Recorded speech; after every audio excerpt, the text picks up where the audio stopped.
Alright, so next we will be taking a look at the Bestiary section of the lore books to learn about all the various different creatures and monsters and demons and such that we have come across during our adventures in Sanctuary and the High Heavens, and so on. Starting with the Abyssal Protector.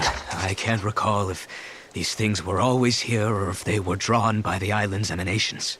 They are vicious beyond compare, but I have found, through painful trial and error, that if their idols are not disturbed, they will keep to the caves. Their particular evil must wait until I deduce a way to eradicate or control them. The Accursed. The Accursed were created when a necrotic plague spread through Kyrgyzstan centuries ago. The infected watched in terror as their flesh blackened and died. The strongest medicines could not stop the decay. Eventually, they fell into a dormant state, and their bodies were piled up in dark and forgotten places, where they could rest undisturbed. Anarch. The Anarchs were among Malthael's most trusted advisors, and his fall to darkness affected them deeply. Gone were their radiant wings and calm, balanced counsel. Now they possess only malice and cruelty, and the insatiable desire to destroy all living things. The Armored Destroyer. No one has seen an armored destroyer since Diablo was exiled from the burning hells centuries ago. Before then, they were the bulk of his army, and they crawled, thick as locusts over the face of their master's realm. Should the Lord of Terror ever return, I fear they would be his heralds.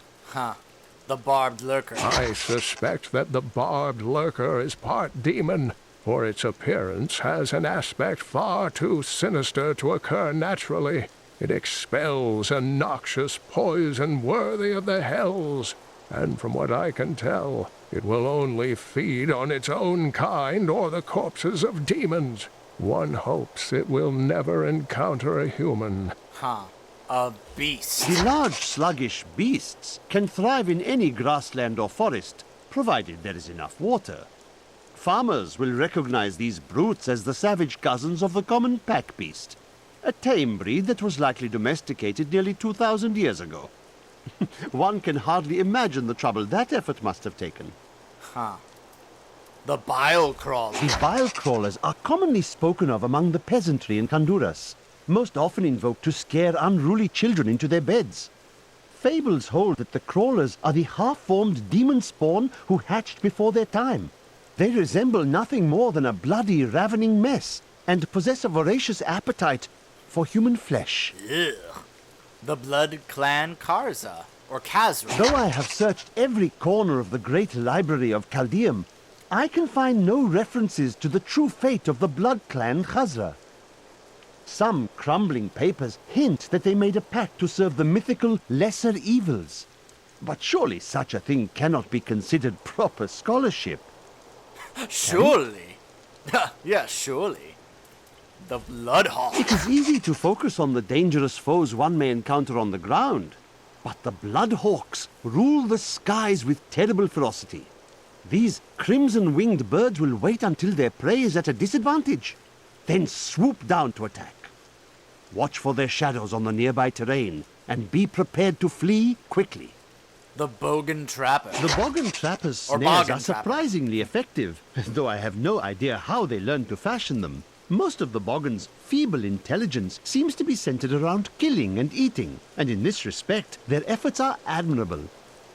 Perhaps I should hide one of these snares near my tent when I'm sleeping. The Boggit. I consider myself an expert on all matters concerning boggits. The boggit itself is a small, odd creature given to foraging and burrowing. Under normal circumstances, it fears humans, but it can be incited to great violence when under the influence of magical objects. Rings in particular seem to excite them. Oh, yes, the Butcher. The truth about the Butcher demon was more startling than I ever anticipated. Evidently, there are many of them within the burning hells, though they used to be solely under Diablo's command. The Butchers are stitched together from the parts of other demons to combine their strengths, then given life through wicked magic. So I guess the butcher I faced in Act 1 wasn't necessarily the actual butcher from the first Diablo game that was in the lore, but rather just a demon that had the same name. Okay. Good to clarify. The Carrion bat. Some foul new disease has taken hold in this land, and the carrion bats are near the heart of it. Since returning to Tristram, I have seen their numbers surge. The evil forces that linger here give them strength, and I fear that the worst is yet to come. Oh, a carrion nest. I was able to trace some carrion bats back to one of their nests.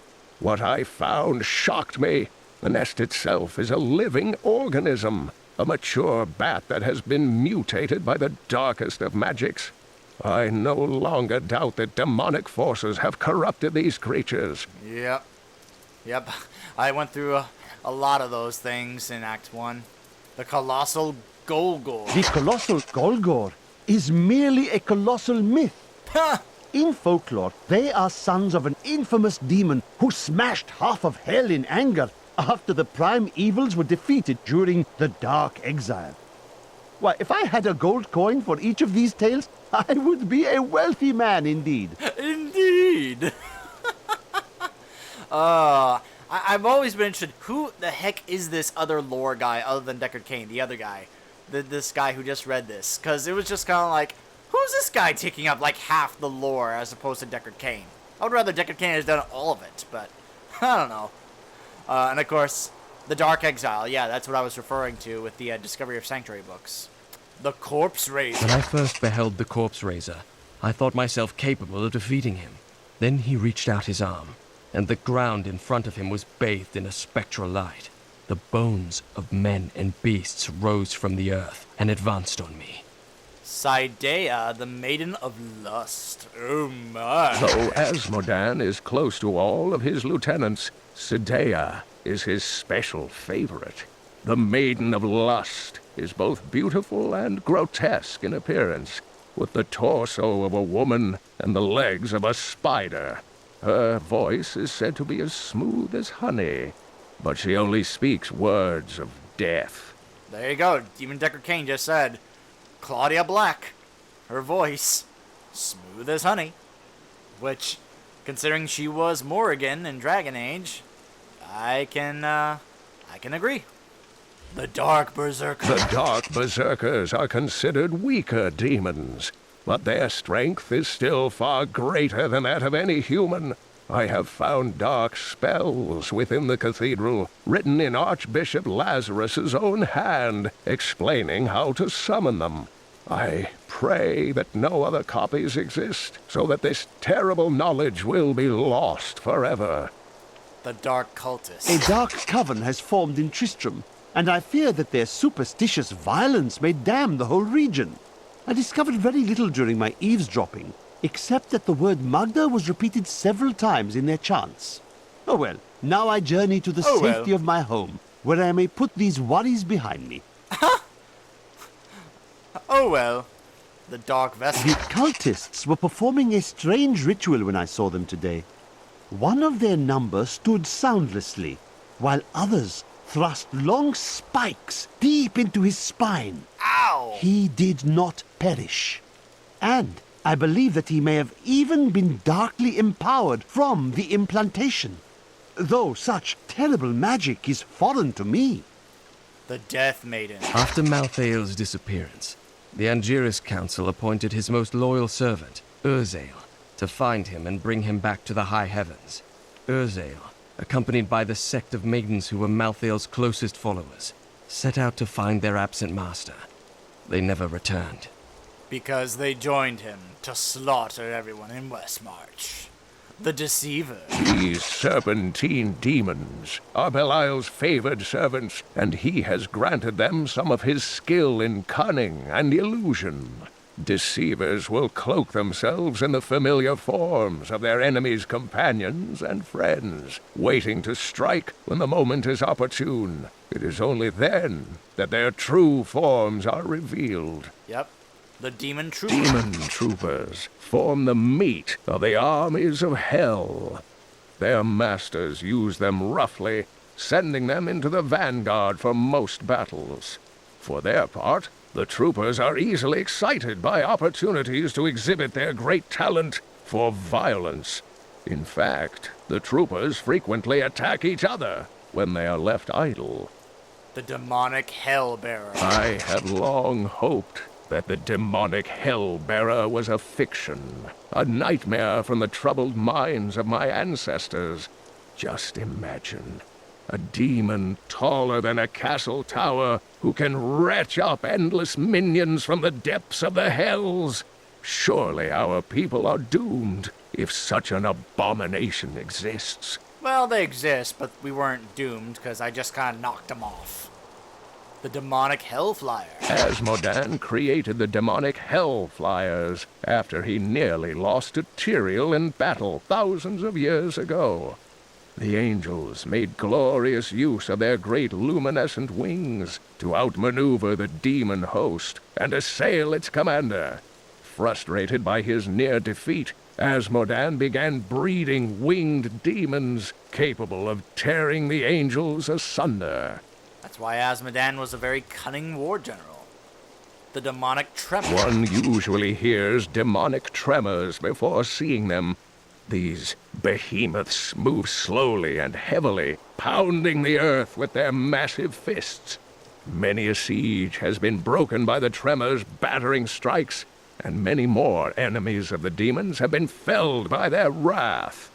I pray that our world will never see them again. The Dune Dervish. To those who doubt my achievements in research, I present my findings on the Dune Dervish. It took me many years to find the truth of these strange, deadly figures. But my sources indicate that they are the cursed remains of mages who summoned a demon far beyond their power to control. The Dune Thresher. The Dune Thresher is an elusive being with a tremendous capacity for bloodshed. It lurks beneath the sands, rising up to seize prey in its jaws and rend the body until it is but sinew and gore. I once saw a Thresher in the flesh, and it rather disagreed with my constitution.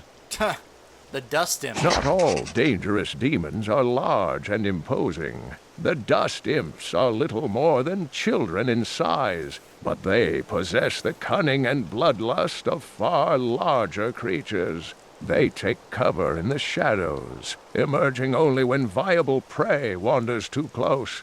Then they ambush, leaving little more than bones behind them. The Electric Eel. The electric eels are insidious pests that have taken root in the oases surrounding Caldeum. Known for their stinging strikes, these creatures are particularly dangerous when they attack in large numbers. It is said that raw eel has become a delicacy among Caldeum's elite, but I assure you these rumors are baseless. Absolutely baseless. The Enraged Phantasm. The phantasms are unlike any spirits I have seen on Sanctuary. They bear a resemblance to lesser demons, but the souls of demons are always reborn in the hells. I suspect the phantasms may be the remnants of some early Nephilim, those born more demon than angel.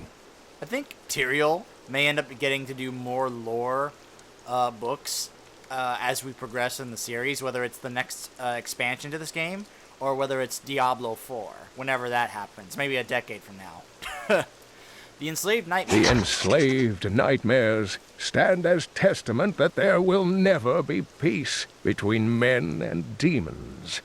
Sorcerers who attempt to master the dark arts and summon demons with their black spells are all damned to become skeletal nightmares, bound to the very power they tried to bend to their will.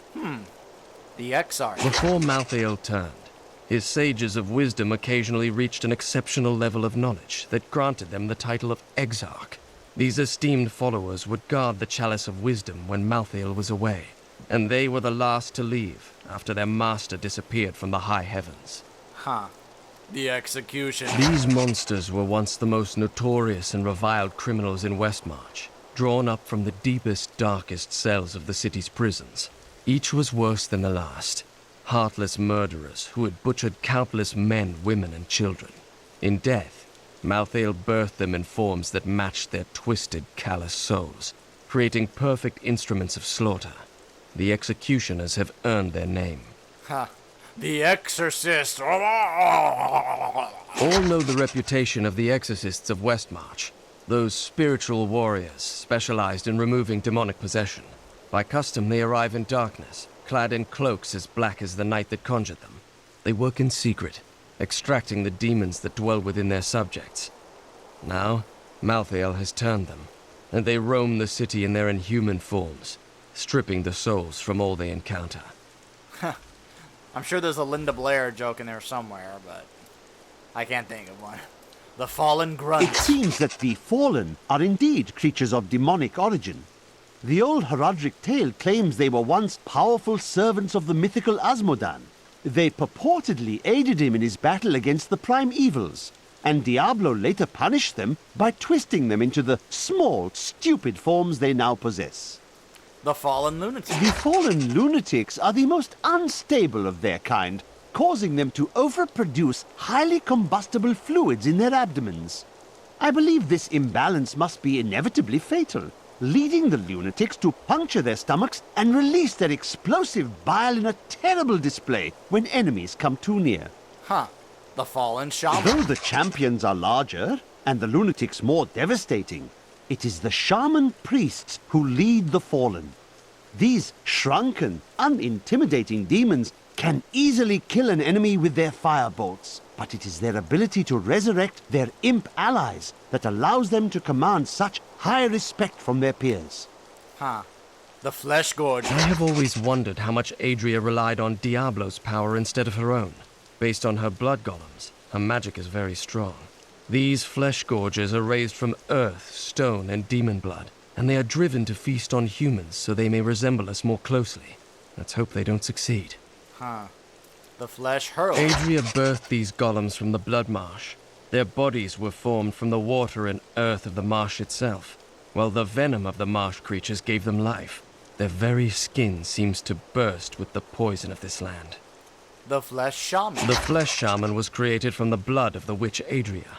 Because of that, the shaman is able to use magic as she does, channeling the power of blood and fire. Luckily, Adria only has so much blood to shed, and not for much longer. Ha. The Ghastly Seraph. The seraph was on me before I knew it, the mass of its bloated flesh soundless as it floated above the ground. When I finally noticed it, I could not move. It was as though I was trapped in a waking nightmare. I looked down and saw tendrils of energy wrapped around my feet, and realized it was not fear that held me, but the Seraph's magic. Ah, yes, Gom, the Lord of Gluttony. Remember him? Gom is the largest of Asmodan's sin lieutenants, and he possesses no less than 4 mouths.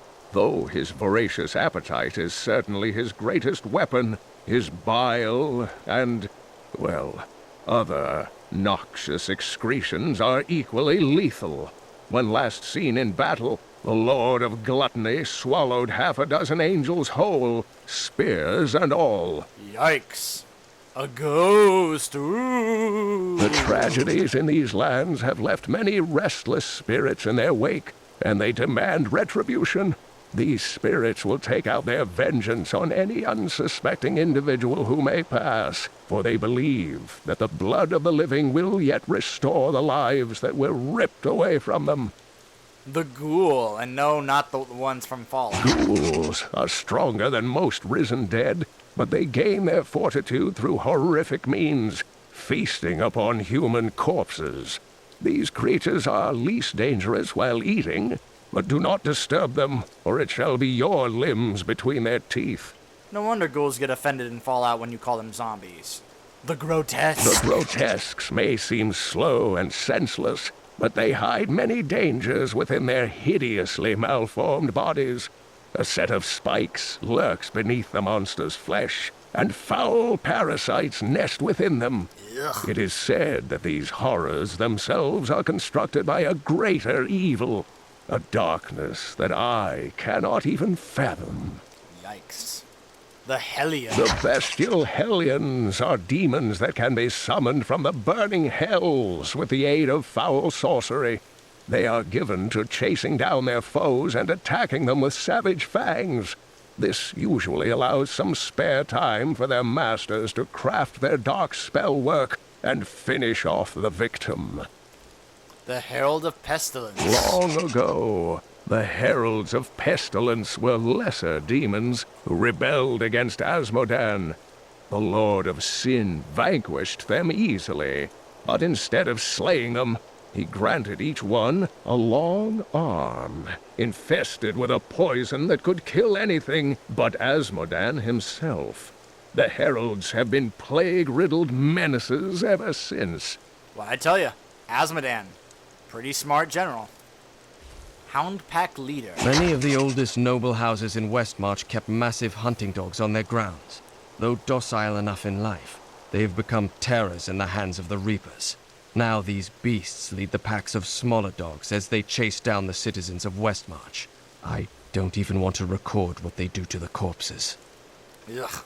The Hulking Phase Beast. The Herodric Scrolls describe hulking phase beasts as sin made flesh.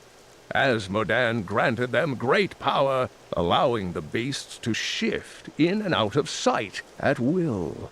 It is believed that the Lord of Sin only looses the phase beasts against uncommonly clever enemies who cannot be bested with tooth and claw. The Ice Clan Warrior. The smell of wild Khazra is terrifying, but at least they are firmly in the world of flesh and blood creatures. The Ice Khazra lack any scent at all, and this makes them seem not of this world. The Ice Porcupine. I did not think anything could make me more miserable than I already was, being dragged from camp to camp by ignorant cultists. But then, these ice porcupines began to show up in the night to harass me with their ice quills. Unfortunately, being caged, I could not beat them off with my shoe. What is the story of this lore guy? The Imp. Demons have been known to devour their own young when no other nourishment is available. Their offspring, the Imps, sometimes manage to flee and band together with other demon spawn. They rove in vicious packs, ready to descend upon the unwary traveler and rip his body to shreds with their tiny needle-sharp teeth. The Khazra. Some time ago, I revealed that the Khazra, or goatmen, were originally humans until the Bestiary corrupted them. For many years, these creatures were simple and lethargic. These days have ended. Khazra attacks are widely reported, and the number of fatalities is higher than anything in my records.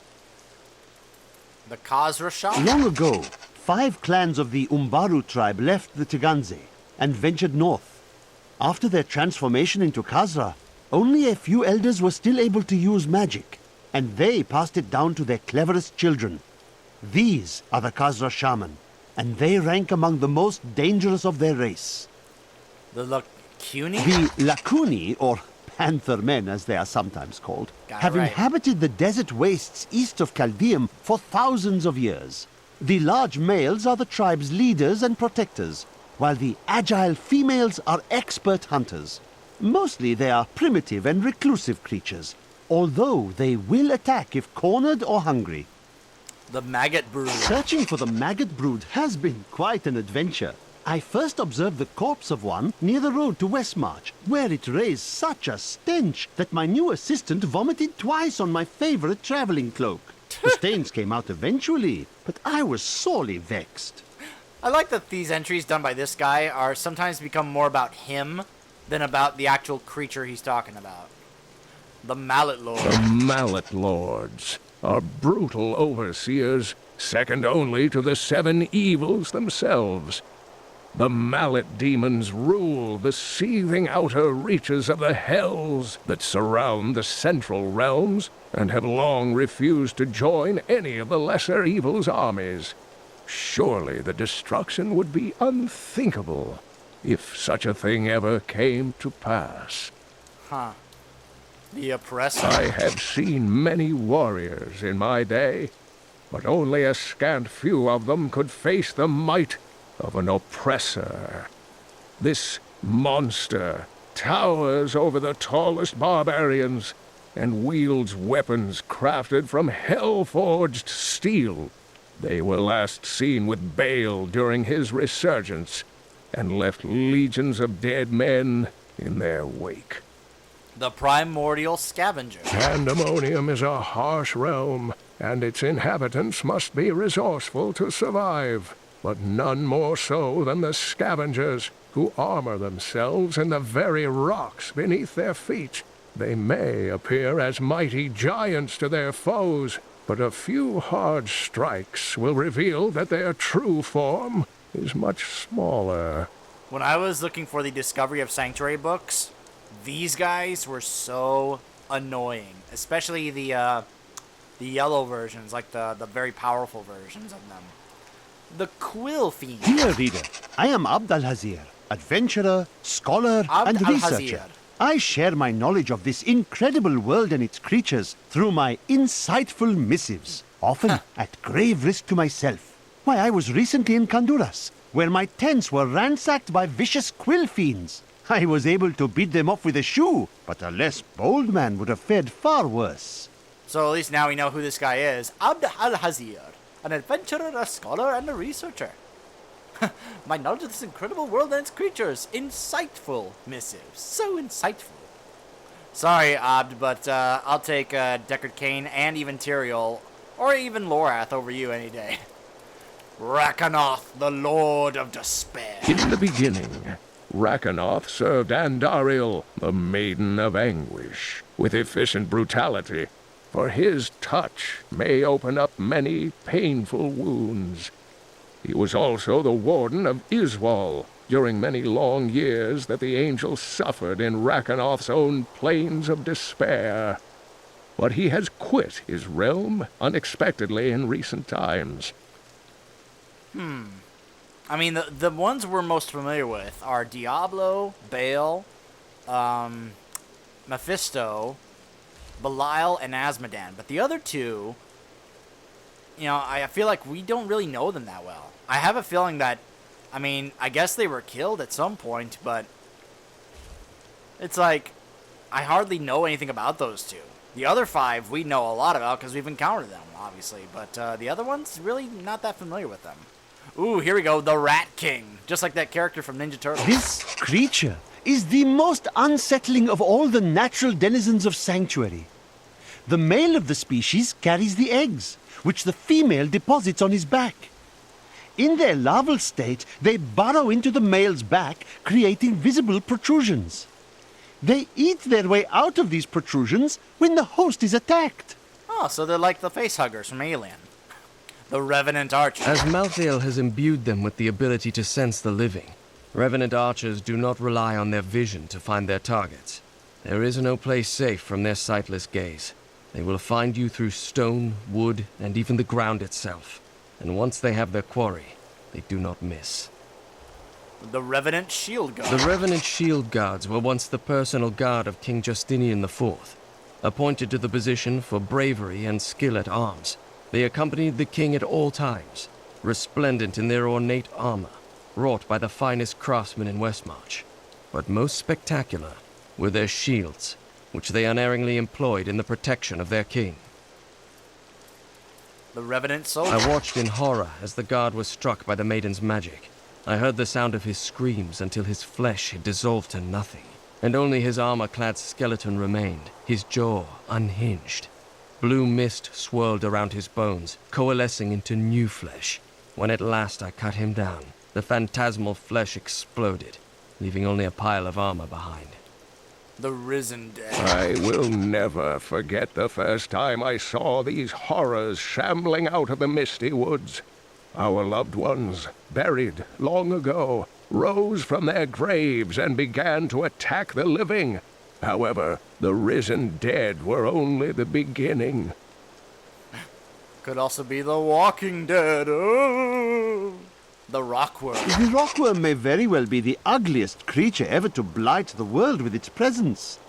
Bereft of any features aside from its massive jaws, the rockworm appears to be a giant invertebrate.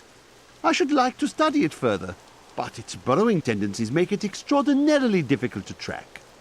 The Sand Dweller. During the Mage Clan Wars, the Bestiary summoned giant demons to guard their estates. After years of patrolling the desert sands, the demons' hides became thick as stone and caked with grit.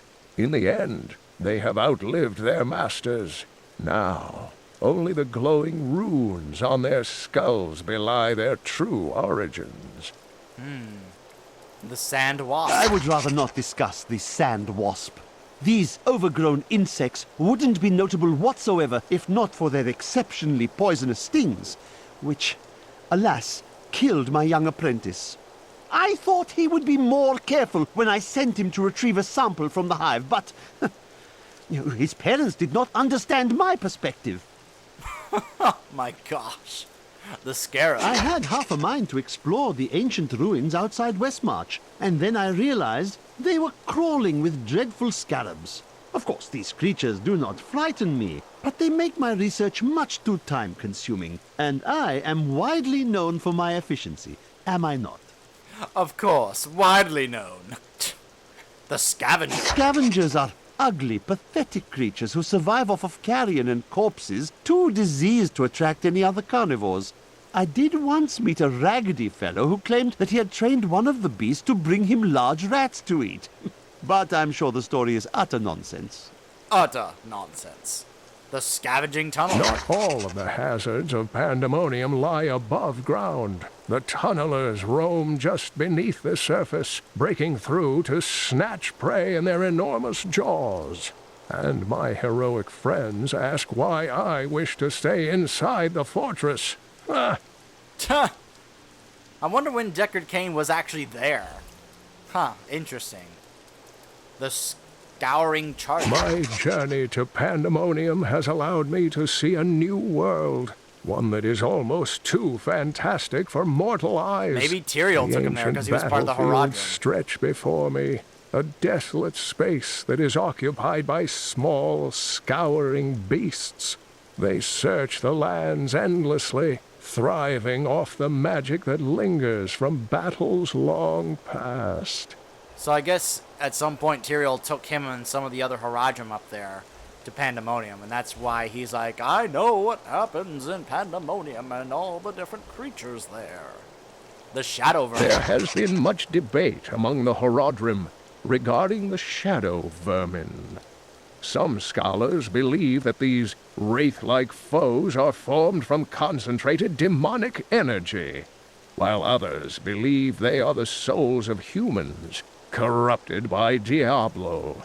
They glide through the darkness as easily as water, ready to smother their unwary prey. The Shadow of Death. The shadow touched me, and darkness spread across my vision until all I could see was blackness. It gave way to a pale light that sapped my strength. It seemed so easy. But instead, I drew upon the last of my will and fought back. Color flooded back into my sight. The shadow was right before me, and I drove my spear through it. The Shrieking Terror. I had believed my new assistant was the noisiest creature in the world, but that was before I discovered the Shrieking Terror.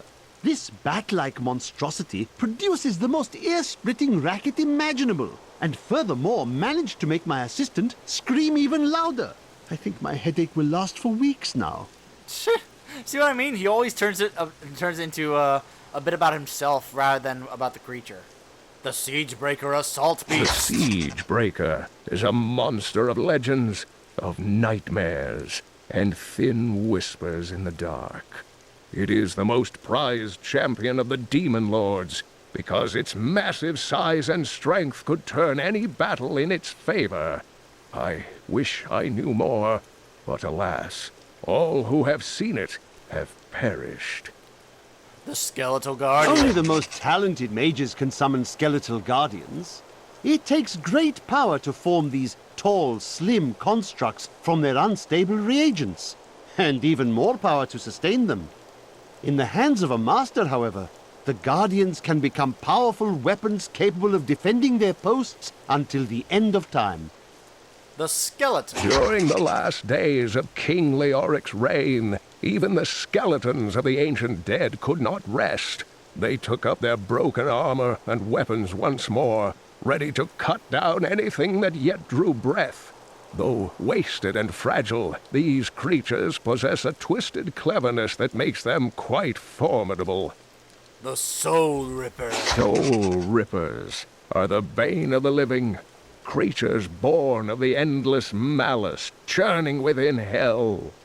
Agile and swift, the Rippers cover ground quickly by latching onto prey with their enormous tongues, and then leaping on top of their victims.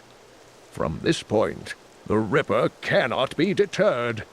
It has begun to feast. Yikes.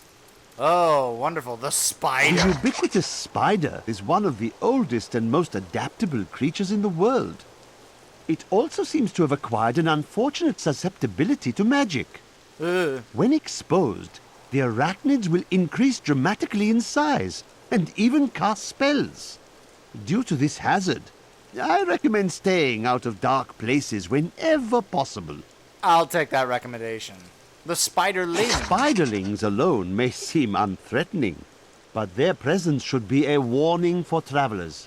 For wherever there are spiderlings, there will be matriarchs, and the fully grown arachnids are extremely protective of their young. The spiderlings themselves possess strong appetites, allowing them to do considerable harm to a cornered adventurer. The stinging swarm. The deserts of Kyrgyzstan are majestic, expansive, and full of stinging swarms of insects. They may seem a minor nuisance, but these vermin carry numerous strains of pestilence. One of them was trapped in my boot once, and my foot swelled up to the size of a melon before the infection cleared. What horrible creatures! Horrible creatures. The subjugator. Though the subjugators have always been powerful demon sorcerers, they constantly sought to increase their standing in the bloodthirsty realms of hell. To this end, they imprisoned a score of massive Armadan, torturing and flaying them until the hell beasts would bear subjugators as riders. Together, the Mount and its master are nearly invincible. Nearly. Ooh, the succubus. I once met a raving drunk who claimed he had wrestled with a succubus, a demonic creature Wrestled. that possesses the form and face of a beautiful woman. He said she cursed him and tore out the heart of his friend before he made a narrow escape.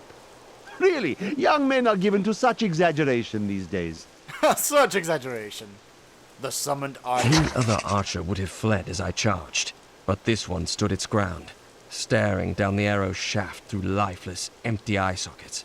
Even as I swung my blade to take off its head, the thing loosed another shot. How can we fight an enemy that has no fear, nor thought for its own self-preservation? The summoned shield guard. Though this Reaper wields a dangerous sword, its shield, with its rows of razor-sharp spikes, poses the greater threat. With a single thrust, it can open a man from waist to throat. That shield was not made for protection. It was made to cripple, maim, and kill. The summoned soldier. Malthael's fallen angels have brought death to Westmarch, raising an army of Reapers from the city's slain defenders. Once, these men and women were our protectors. Now, they are our executioners, scouring the city for every living soul and putting them to the sword. The terror demon. The ancient texts describe the terror demons as unconquerable foes, the dreams of Diablo made flesh. They appear in shadow to torment their victims, and then, in shadow, they vanish. The mere sight of one drove a Horodrim to madness, leaving him screaming and clawing at his eyes until the end of his days. The amputators. Oh boy. The hallucinations are getting worse. I saw a giant made of water today. This apparition coughed up a seething mass of crustaceans before it disappeared beneath the waves. I watched these things dismember and consume everything they encountered. I have named them amputators, even though I am not sure they are real. The Morlu. The Morlu were once men, great warriors of old. but each of them had darkness within his soul, and Mephisto, the Lord of Hatred, used this flaw to trick them into his service. Mephisto's fury slowly burned away their mortal forms, leaving them fiery apparitions who know no pain, fear, or doubt. The Realm Walker. What do I know of the Realm Walker? Very little. It roams the outskirts of Pandemonium, a lumbering giant with a gaping hollow at its core. Somehow, it can hide its body away, disguising itself as a mere portal. Those who pass through it are trapped in a distant world, never to be seen again. Except myself, having gone through that realm before. The Sasquatch! The Sasquatch were once men, changed by the evil of the island into the monstrous beasts they are now. Or, wait, did I change them to save them from the evil? Or to combat the evil for me? So that's the lore behind the Sasquatch. I always wondered what was the real story behind those things. The Spider Queen. Rumor holds that Archbishop Lazarus loosed a silent terror in the caves near Leoric's Manor before he died. He labored for weeks over a group of unusually large spiders, and many of his servants quietly disappeared during this time. The largest creature led the others into the caves.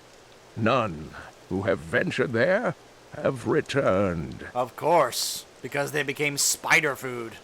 The tormented The stingers. tormented stingers may resemble giant scorpions, but in truth, they are molded from the bodies of human sacrifices. The demons twist their victims into the stingers' distinctive forms by slicing open their chests and viciously mutilating their legs. Maddened by pain, these creatures can poison their prey with a single strike. Ooh, here's one we all love, the Treasure Goblin. Some devious little goblins have been robbing our merchants. When pursued, they simply open portals and disappear with the most aggravating chuckle. The peasantry seem to believe that the goblins serve a great demon lord known as Greed. And furthermore, that their portals lead to Greed's domain. A ludicrous notion, truly. Ludicrous. Absolutely ludicrous. The Tusk Bogan. The Tusk Bogan is a ferocious, hulking beast with an exceedingly bad temper. Aided by packs of boggits, it will fight anything that crosses its path. Invariably, some of the boggits will die, but the survivors are rewarded with scraps left over from the boggan's prey. If only my assistants would work for so little. The Unburied. The unburied are formed from human corpses that were flung into mass graves without a proper burial. This hideous amalgamation of bodies decomposes together into one being, bound by some foul magic. For all my knowledge, I could only flee from it, and I would expect any other sensible person to do the same. Except for me. The Vicious Hound. Malthael's influence taints man and beast alike. Even the dogs of Westmarch, once tame and gentle, have been transformed into wild, savage creatures. They hunt in packs through the streets, tearing apart their prey with ravenous hunger. I saw them rip a soldier limb from limb. When his scream stopped, they came for me. Alright, we're almost done. The Vile Bat. I encountered the most troublesome bats in the caves outside Westmarch. My companions and I had sheltered there with the intent of organizing my many records, when the miserable creatures appeared and tore several of the scrolls to pieces. Truly, the world shall be a poorer place for this lost wisdom. The War-Scarred Marauder. Pandemonium is a vast, chaotic realm, and many demons remain scattered throughout it. In particular, the war-scarred marauders were unwilling to return to the Hells, and they have taken to pillaging the remaining angelic outposts in the battlefields. They may not be the most powerful of their kind, but they are clever and insidious, and no strangers to war. The War-Scarred Ravagers. The Ravagers were among the most fearsome soldiers of Hell. Having grown accustomed to the taste of war, they remained in Pandemonium, long after the last siege of the fortress ended. Now, they regard the realm as their own and terrorize any angels who venture onto the battlefields. The winged assassin. Tyrael has told me that the winged assassins were once the sages of wisdom. In return for their vow of eternal silence, they were free to roam Malthael's pools of wisdom in the high heavens. Over the millennia, they learned nearly everything about the past, the present, and even part of what would come. But could they have foreseen their dark fates? That I do not know. That's an interesting backstory for something called a winged assassin. Huh. That they were, sages of wisdom that could actually, be able to check out all of Malthael's wisdom stuff, including the past, present, and future.